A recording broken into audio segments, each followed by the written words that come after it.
What's happening, everybody? I'm in the middle of putting my my Jeep, my Cherokee. I'm in the middle of putting on frame stiffeners. These stiffeners are from JCR Off-Road, and it's pretty straightforward, and it should be pretty easy. But it's a little bit of a pain in the ass, kind of getting everything all lined up. I mean, I got it pretty lined up with the holes and the weld holes that you got to do.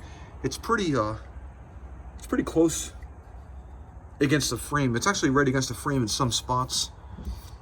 The top here is against the frame. I just got to draw it up and draw it in with the C-clamps. Draw it in with the C-clamps and draw it up with my block of wood on my jack.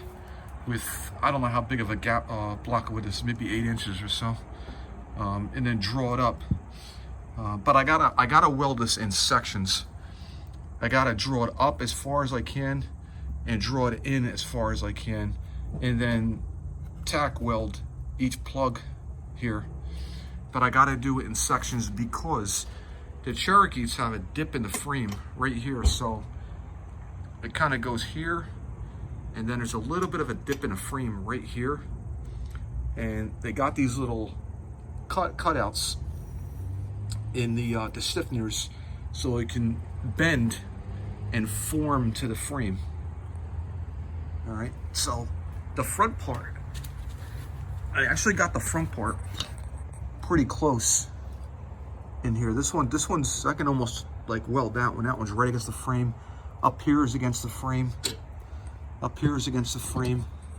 I got a little bit of a gap. A little bit of a gap in these corners here. A little bit of a gap in the front, and there's a gap. Oh, sorry. There's a gap on the bottom still that I gotta push up from the bottom still.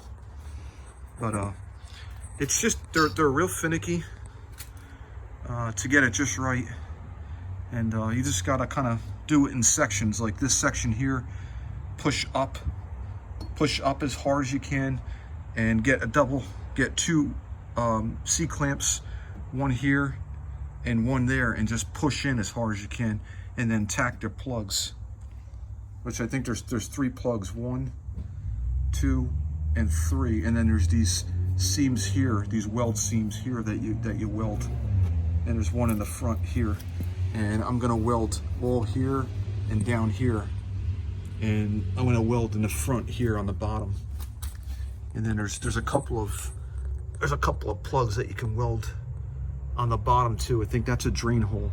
There's a plug here. I'm gonna weld around my lower control arm mount right here, and there's another plug here which I'm gonna weld. But the stiffeners, I mean, that's kind of a rough idea of how they're gonna look, just like that. And I'm gonna weld the snot out of it. As much weld as I possibly can lay on there is gonna be on here, because I want it to be as strong as I possibly can. So yeah, it's going slow.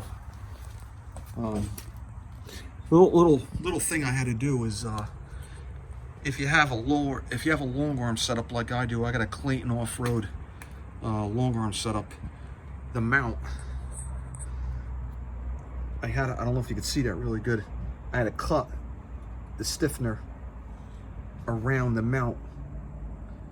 So that's the only thing, you got to cut out the stiffener to fit around the mount.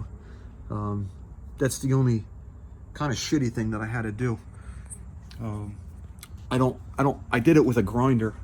These are 3/16 thick, and I did it with a grinder with a cutting disc, and it was a royal pain in the ass going through 3/16 thick plate with a grinder. It probably took me about 20 minutes or so, and it just sucked. A lot of you guys will be like, oh yeah, you know, just cutting with a disc like that is a piece of cake. It sucked, you know, but I cut it. It's done. I got the other side to do. I got the other side to cut out around the lower control arm mount, but that's whatever. That's for another day. So now I just got to take it back off. Now I rough fitted the plating on the frame, and I got to take it back off and grind down the spots where I need to grind down, and then just start welding it. So I'm making progress on it. It's just slow. I'm only in my garage here 1 day a week and doing this, so you know, it's going, but it's going slow. Anyway, I'll try to post some videos here and there of my progress on doing this. But anyway, have a good day, guys. I'll see you.